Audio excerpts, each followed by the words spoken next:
tell you a little bit about our nutrition services. Here on site, we offer one-on-one nutrition counseling and education and medical nutrition therapy. I'll give you some examples to help you know the difference between those two in just a moment. Also, the nutrition services include supporting our clinical staff. Now, do you remember when I told you about Get Well and we have all of our clinicians in the home? Guess what? They can call me or Ava, my colleague, and we can support those patients in the home as well. We offer nutrition education events and seminars and corporate wellness programming. So, those two examples. How might medical nutrition therapy versus nutrition counseling and education look? A great example of nutrition counseling and education is some work I did recently with a family whose aging mother had Alzheimer's and dementia. Did you know that with Alzheimer's and dementia in general, simple things like recognizing which food items are which, or that a fork is a fork, can be challenging for the patient? I sat down with the family and our home health aide who was in the home with the patient and explained to them all these little nuances, how to present food to the patient, offering finger foods, small bits of hydration throughout the day, and other tips and strategies to keep mom nourished and satisfied despite her struggles with her dementia. That was more nutrition counseling and education because it was strategies to improve the quality of the nutrition mom was getting. An example of medical nutrition therapy is a bit more precise. One of our patients who receiving in-home nursing care was weaning off of his tube feed. He had suffered a stroke 6 or 9 months earlier and had a tube feed placed during that time to ensure his nutrition. As he recovered with our rehab services, he was able to start eating food again. So we had to very precisely wean down the tube feed and increase his oral nutrition to make sure he stayed nourished and healthy.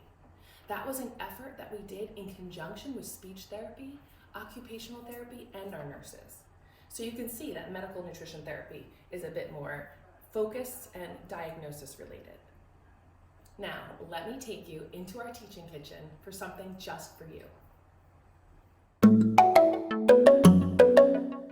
Welcome to our Nutritional Education Center here at RVNAhealth.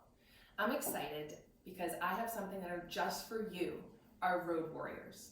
You call yourself road warriors because from sun up to sundown, the wheels hit the pavement and you are from one stop to the next. With that comes some challenges. Always being on the road means maybe you skimp on the hydration a little bit because you don't want to have to stop for restroom breaks all day long. And perhaps you're grabbing foods that are less healthful because it's quick and easy. I have a little bit of a solution for you.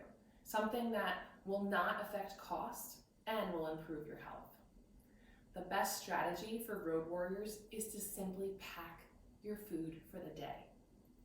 I like to use a cooler. A cooler keeps our food at a safe temperature, so we reduce the risk of foodborne illness. Think about a random paper bag in a hot car all day. You wouldn't want a chicken salad sandwich at that point. But if you keep a cooler with your ice packs right there in your car, you'll keep your food at a safe temperature throughout the day.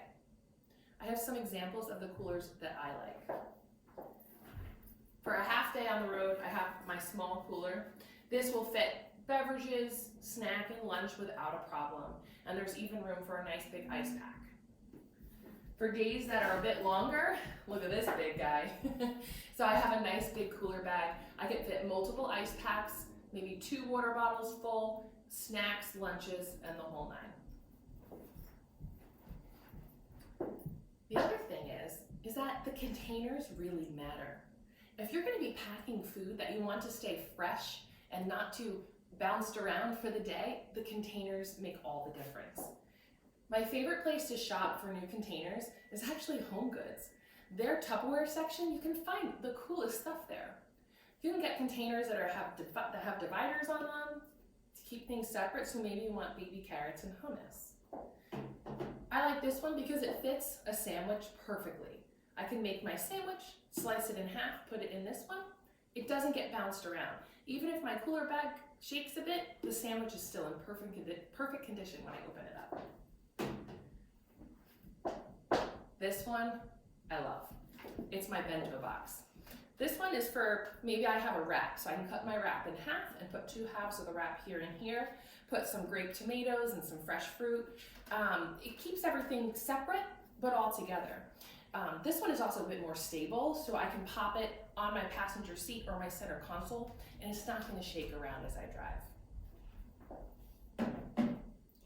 Small containers are good if you want to pack yogurt. Perhaps you do have time to stop and eat something with a spoon. And these small containers are great for little noshes as well, like trail mix, baby tomatoes, things like that. Lastly, this I got at a conference, and it is like gold to me. It is a salad container. What I like about it is that there is an insert that goes in the freezer. So this keeps the salad cold, and you can put your toppings and even dressing on the top part. So when it's time to eat, you just flip it around, mix your salad, and it's ready to go. So that has a built-in cooler section, which I love. So investing in some good containers is gonna make this a lot more successful for you. So let's talk about packing for a day. I thought I would show you what I pack in a typical day. I think about breakfast being from home. Sometimes I make a smoothie and take it with me. Other times I have a nourishing breakfast at home. So I'm looking to pack a morning snack, lunch, and an afternoon snack each day. If you have an early morning meeting, throwing in a little extra nosh for the morning is also great to do as well. I like to focus on fruits and vegetables to be the mainstay, adding in lean protein and some healthy whole grains here and there. This helps to keep the waistline a little bit leaner, because if we're having large pieces of bread and if we're chomping down pasta salad with mayonnaise on the road, it's not going to be a healthy choice. Today I have for you a chicken salad wrap. For a morning snack, I have hard-boiled egg with some fresh fruit. An afternoon snack, I have some trail mix for you. And then in between, to accompany the wrap, we have other yummies. Let's start with morning snack. I love to pack fresh fruit for the morning. A little bit of sweet gets me going, tastes great, and it kind of satisfies that need to get a little zip of energy.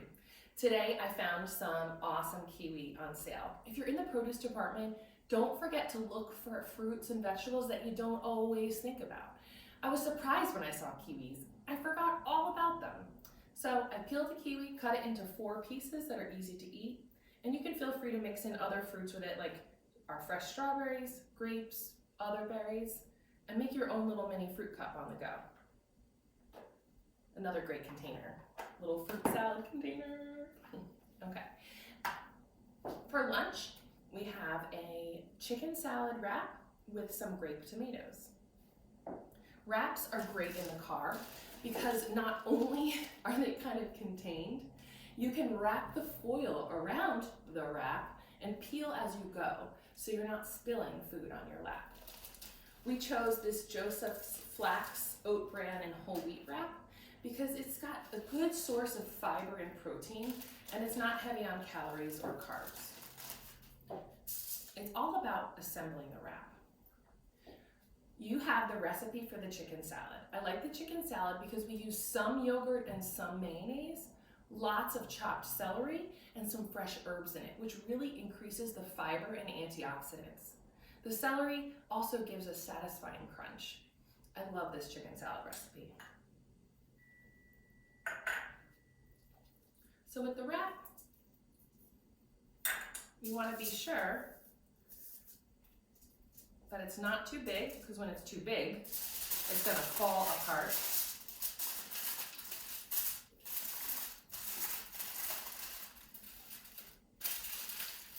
Nice little packet to go. So when it's time to eat, you open up, peel back. So let me put this in my cooler.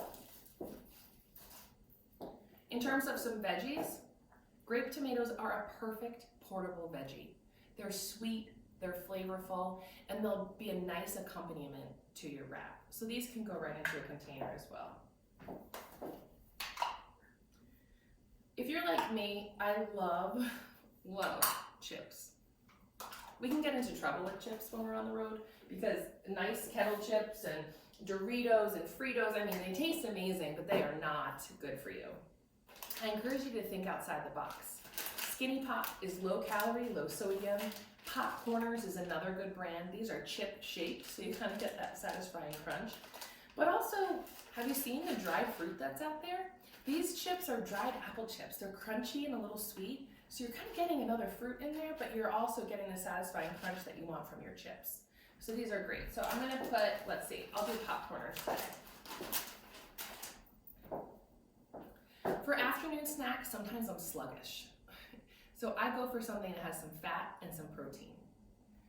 Some options are hard-boiled egg, and this could double for breakfast on the go as well. One thing about hard-boiled eggs, if you keep them whole and you bite into them, they can get crumbly and messy. Cut your hard-boiled egg in half and eat half at a time, and you don't have those issues in the car.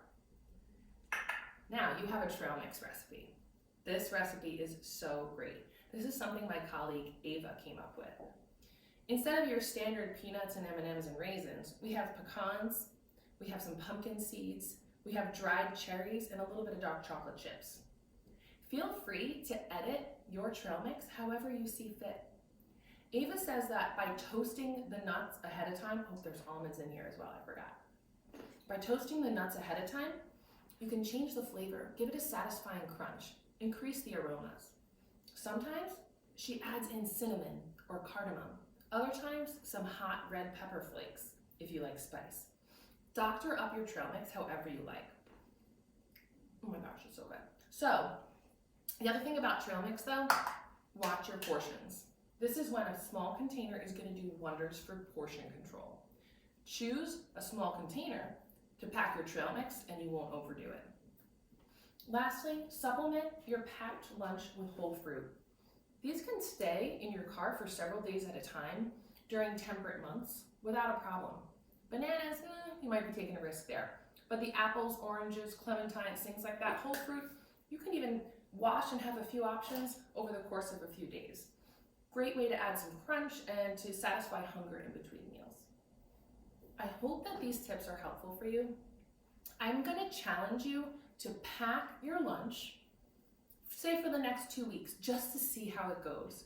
Troubleshoot your containers, see what your favorite recipes are, and then let me know if you've lost weight, if you're feeling better, and how it's going for you. We have some business cards out there for you, and I really want you to let me know how it goes. Packing has changed my perspective, helped me to maintain a healthy weight, and it also enables me to just eat better food in general. Not to mention the cost savings that comes with packing. So that's my challenge, and I want you to let me know how it goes for you. Now, please enjoy some trail mix samples, and I hope to hear from you soon.